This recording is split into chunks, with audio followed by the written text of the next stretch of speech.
Here's Dick Powell as Richard Diamond, private detective.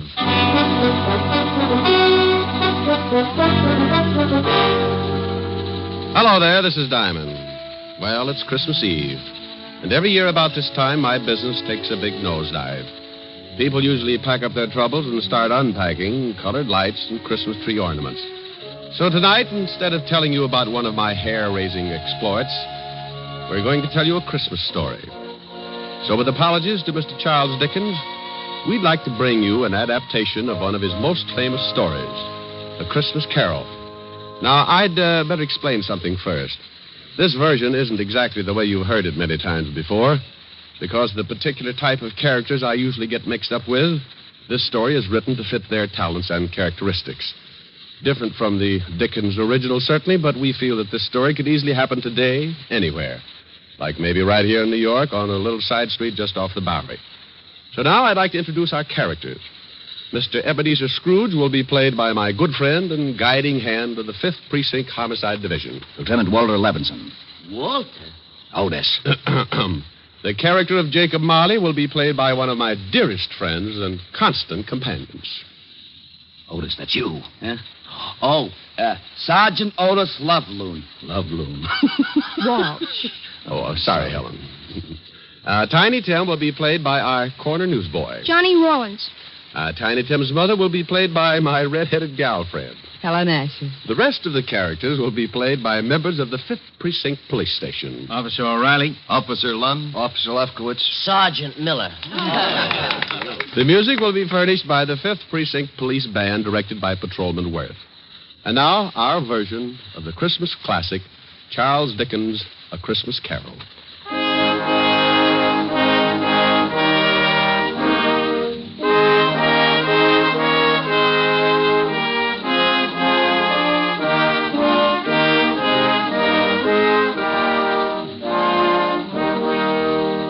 Once upon a time, there was a nasty old guy named Ebenezer Scrooge.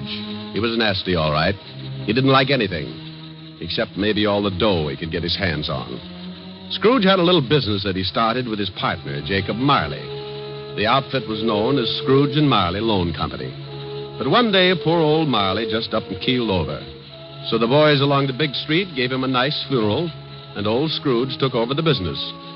Well, Marley had been dead for 7 years, and Scrooge lived alone in his little room over the office. And for a hobby, he hated everybody. He had a young guy working for him by the name of Bob Cratchit.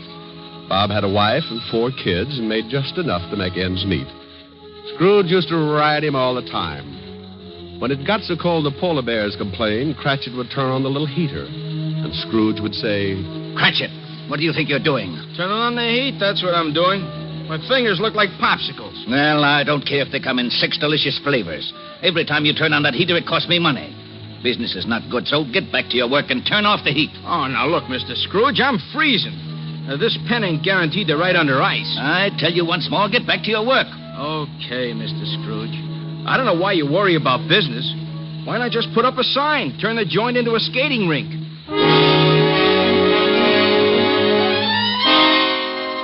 Well, this was no time for any decent guy to act like that. It was Christmas Eve. Along about 5 o'clock, into the office came Scrooge's nephew, Fred. Well, Merry Christmas, Bob. Oh, Merry Christmas, Fred. You get back to your work, Cratchit. Okay. Yeah. Well, Merry Christmas, Uncle. Oh, swell. Merry Christmas. Humbug. Humbug? Yeah, humbug. My old man didn't like Christmas, and that's what he used to say. Humbug. Okay, humbug. But it's still Christmas, and I don't see where you get off not liking it. This is supposed to be the time everybody gets with it. Everything stops that ain't much good, and you put your arm around the next guy, you tell him Merry Christmas. I'll put my arm around you with a hammer on the end of it if you don't lay off that goodwill stuff. Look, what's with you? What have you got against Christmas? You show me a way to make $100 every Christmas, and I'll fall in love with it. Every time the holidays roll around, nobody pays their bills, and they all run around like they own the Chrysler Building. Look at you. $60 a week, and you're coming on like Rockefeller. Well, sure, I make a lousy $60, but it ain't easy. But once a year, something happens with everybody in this big world. Well, nearly everybody. Because this is a day that somebody else started to make things right for us, and he had a really tough time doing it. It's more than just remembering. It's feeling.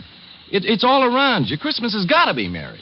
Don't you get it? You want me to be merry? Well, sure. Then go get some of these joyous clients of mine to pay off their loans. The missus asked me to invite you over for dinner tomorrow. Now, don't hold your breath. Okay.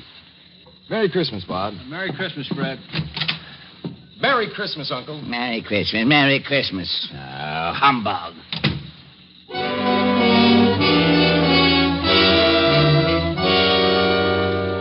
Late that evening, Scrooge went upstairs to his room, the room where Jacob Marley used to stay. It was dark in the little hall, and when Scrooge reached for the door, he looked up at the big brass knocker and saw... Holy cow. I could have sworn that was old Jake's face in the knocker. I must be working too hard.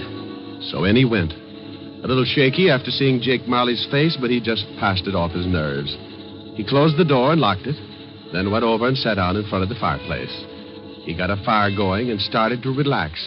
But every tile around the fireplace started looking like Jake Marley's face. Oh, now, come on, Abe, old boy. You got to get hold of yourself. This is ridiculous, and I haven't touched a drop in weeks. He got up and walked around the room a few times, then went back and sat down again. He stretched, rested his head on the back of the chair. From somewhere, a bell started chiming, and Scrooge sat straight up in his chair. He heard something else, too. Something from downstairs. What the... Oh, now, what is that? What's going on?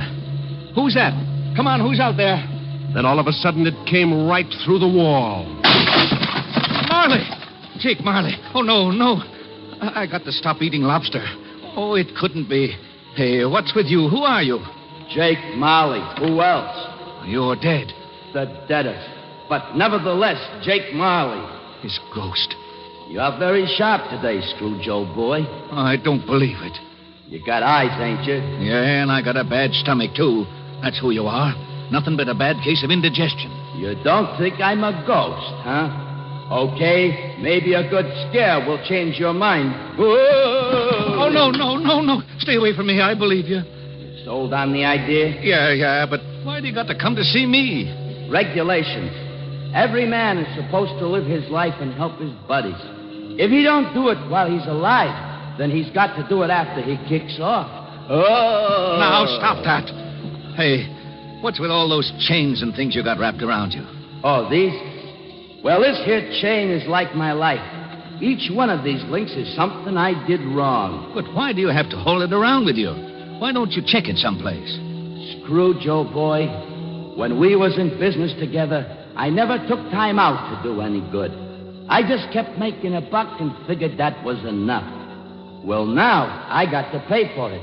I got to haul this chain around and try to make up for all the things I didn't do when I was alive. But why come to me? Because you're going to end up just like me unless we do something in a hurry. Now, I haven't got much time, so you better listen. Oh, I don't want to be like you. I'll listen. Okay. You're going to have 3 visitors.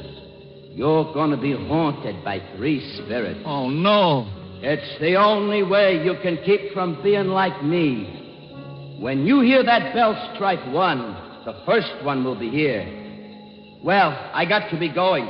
You won't see me again, but you remember what I told you. So long, Scrooge, old boy. Your goosebumps can relax now. After the ghost took off, Scrooge just refused to believe it. Nuts. It's ridiculous. Humbug. Then he climbed into the sack and was soon snoring up a storm. When Scrooge awoke, it was still dark, and the bell from the church on 53rd Street was striking 12. He laid awake listening and thinking to himself. Oh, just a dream. Ghosts. Bah. Finally, he dropped off again and slept for about an hour. Then the big bell struck 1. 1 o'clock and I don't see no ghost. I knew it was something I ate. Oh, All of a sudden, a big light flashed in the room. The first of the spirits stood before him. Oh, Jake was right. Are you the first spirit that Jake said would come to haunt me? Yeah, you know it. Well, who are you? Me? I'm the ghost of Christmas past. Yeah? How long past? Your past. Come on, we're going to take a walk. Oh, where are we going? Just relax. I'm running this tour. Oh, well, let me get my pants. You got 'em. Hey, they're on me.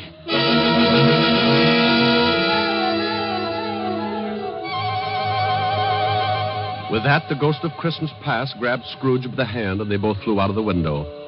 Scrooge nearly lost his upper plate. But before he could yell for help, he was standing in front of a dirty, ramshackle old tenement building. You know where you are? Sure, I know where I am. This is where I was brought up. Even the garbage cans are the same. You had a pretty tough time when you were a kid, didn't you? The toughest. I wasn't very big, and the rest of the kids in the neighborhood were. I had more black eyes than a crow. You want to go in? What for? To see your folks. My folks died a long time ago. They're in there now. Come on. Well, the ghost took old Scrooge into the building and showed him a Christmas years past when he was a child with his family.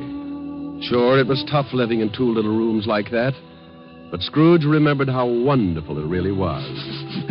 What's the matter, Scrooge? Huh? Oh, got something in my eye. You were pretty lonely when your folks, when they... Yeah. You know, there was a young kid that came around earlier this evening and sang some carols. I wish... Yeah, what do you wish? Oh, nothing. Come on. I want to show you another Christmas. The spirit showed him another Christmas and still another. And you know, no matter how tough Scrooge remembered his childhood had been, it always seemed that Christmas was wonderful. Then the spirit took him to a building down by the river where Scrooge got his first job. They went inside, and seated behind a desk, Scrooge spotted... Fezziwig. Well, I'll be darned. It's old Fezziwig alive again. And there's Dick Wilkins. He was a good boy. We got along great. He liked me. Okay, everybody, it's Christmas Eve. You can knock off and have yourself a good time. You better lock up, Dick. Sure, right away, Mr. Fezziwig. And don't look so unhappy, Ebenezer. It's Christmas. Come on home with me and tear into a big turkey. All locked up, Dick? Yes, sir. Ready, Ebenezer? Yes, sir. Okay, let's go and have Merry Christmas, you two. Yeah. Merry Christmas, Merry Mr. Christmas, Fezziwig. Mr. Fezziwig. Merry Christmas.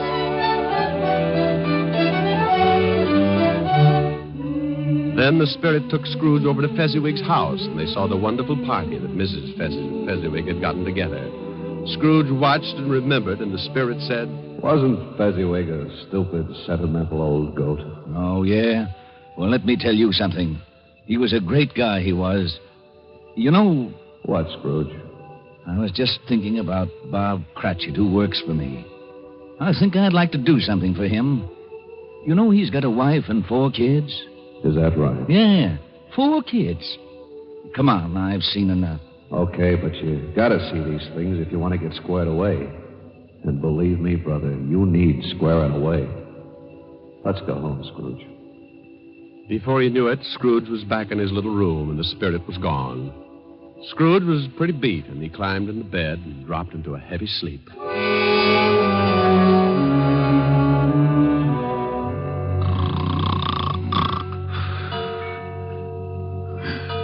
Huh?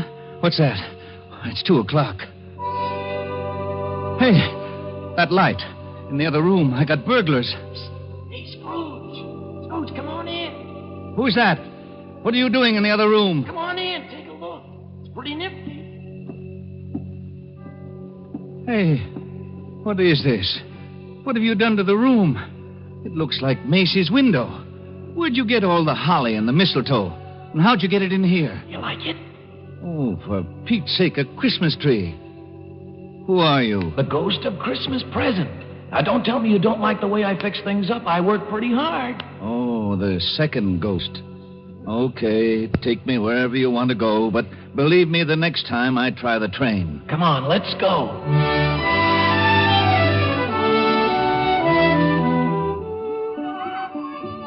Now, what do you see? Oh, I see bright colored lights. People having a lot of fun. Kids on sleighs. See that building over there? The one with the big wreath on the front door? I got 2020. That's where Bob Cratchit lives. He works for me. Hey, look. There's Bob now. Yes, going into the house. Up all those stairs to the 5th floor. And he's got his little boy on his back. Tiny Tim. Yeah, got polio last summer. Pretty sick little boy. I know. Bob said he'd need a lot of care if he was ever going to walk again. Let's take a peek. Hi. Hello, honey. You and Tim have a good time? Best. Didn't we, Tim? Yeah, Dad. We watched all the kids on the block on their sleds. Mom, will I ever be able to ride a sled? Of course, Tim. Won't he, dear? Sure thing, Roughneck. Next Christmas, you'll be out there doing belly whoppers with the rest of them. Dad, what's the matter? Your eyes are all wet. Nothing, Tim. I just got some snow in them. Want some dinner, Tim? Oh, Mom, stew for Christmas? I'm sorry, Tim. Oh, that's okay, Mom. I like stew. Bob, will you please say grace? Can I say something first, Mom? Of course, Tim. What would you like to say? God bless us. Everyone.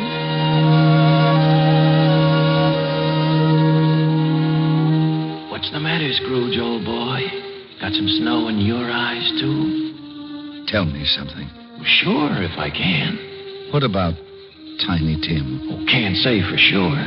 But if his old man makes enough money next year to get the right doctors, little Tim will get along just fine. But times are tough, aren't they, Scrooge? Yeah. Now the spirit of Christmas present took Scrooge to many places and showed him a lot of happiness and a lot of misery. And finally, back to his little room, and the spirit was gone. Oh, I don't know whether I can take much more of this.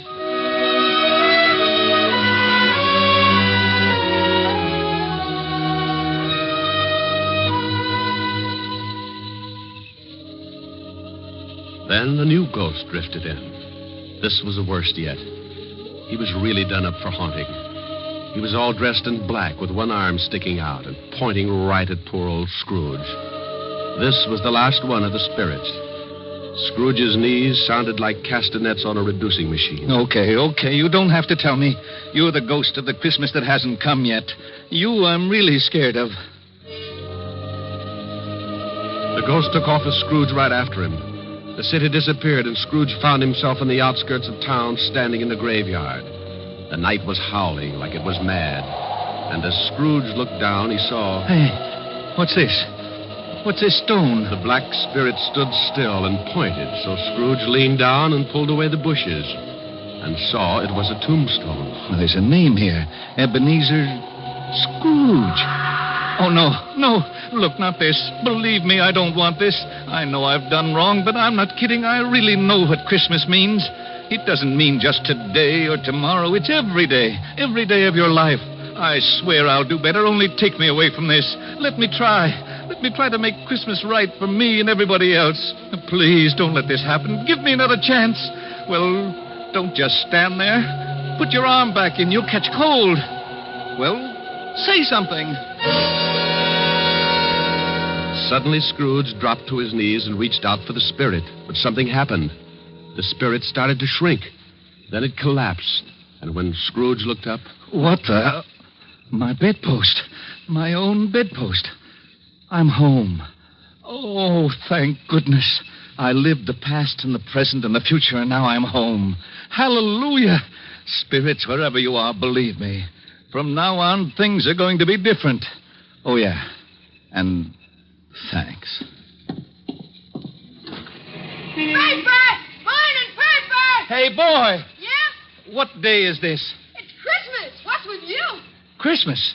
Oh, boy, I haven't missed it. The spooks did it all in one night. Boy. Yeah? Oh, it's you, Mr. Scrooge. How many papers have you got? I don't know. Why? Well, here's $5. Throw them away and go have yourself a Merry Christmas. Gee, thanks, Mr. Scrooge. And a Merry Christmas to you. Hey, boy, say that again. Thanks? No, the other. You mean Merry Christmas? Yeah, that's it. Merry Christmas.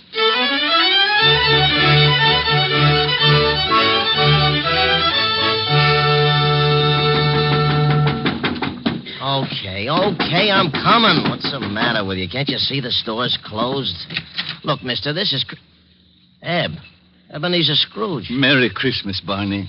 Huh? Hey, you been drinking? Not a drop. Well, what's the matter with you? Ain't you going to wish me a Merry Christmas? Wish? Sure. Come on in. Wife's upstairs with her mother, but I got a bottle in the back. I think maybe you better have something strong. Look, your grocery store's closed, but you could still sell me a turkey, couldn't you? Well, I don't know. Well, you got a couple. They'll just go to waste. What do you want a turkey for? You've been eating at the automat every Christmas for the last 7 years. Oh, it's not for me. But nevertheless, I have been invited to my nephew Fred's house for a Christmas dinner. Well, then who's the bird for? Bob Cratchit. You know, the young guy that works for me. Oh, yeah. How much you going to charge him? Here's $20. That ought to be enough for the bird. No. It ain't worth that much. You sure you ain't been into something? Well, if it's too much, give the rest to your kid and have him deliver the turkey to Cratchit's house. Huh? Here's the address, and don't tell Cratchit who sent the thing, okay? Okay. Merry Christmas, Barney. Yeah. Merry Christmas.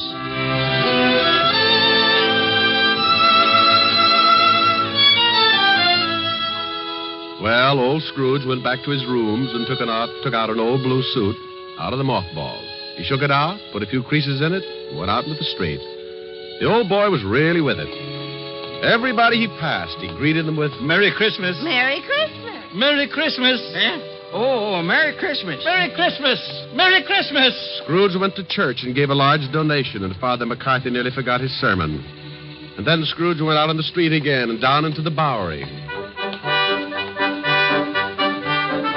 Oh, God bless you, sir, and a Merry Christmas. Isn't it, though? He kept walking and having a great time. Later that afternoon, he arrived at his nephew's house. Well, what the... Merry Christmas, Fred. I've come to dinner. Oh, my gosh.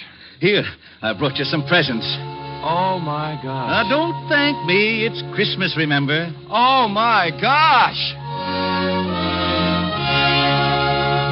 Next morning, Scrooge was early at the office. If he could just catch Cratchit coming in late.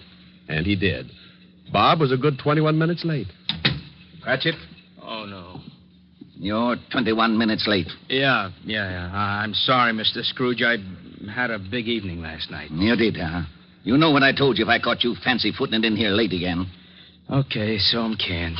You think you got it coming? Oh, I'm too tired to argue, Mr. Scrooge. Jobs are tough enough, and I hate to lose this one, but I'm just too tired. A raise would help, huh? That's the silliest question of the year. Then you got it. It's in that envelope. What? Yeah, and maybe after we see how the funds are, we can do something about Tiny Tim. No, I don't get it. A raise? You want to do something about Tim? I don't get it. Sure you do, Bob. Haven't you heard? It's Christmas. Now, go on home, take the day off. Yeah. Take the week off. Oh. Come back when you feel like it. Merry Christmas. Mr. Scrooge? Yeah? Merry Christmas.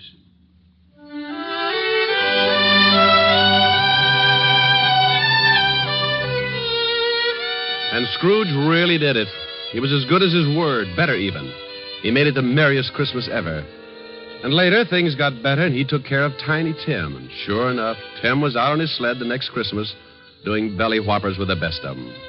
Every Christmas thereafter, all along the big street, it was said, if anyone knew how to make Christmas merry, old Ebenezer Scrooge was that one. And I hope that can really be said about all of us, just like Tiny Tim said. God bless us. Everyone. That's right, Tim. God bless us. Everyone. Merry Christmas. God bless everyone.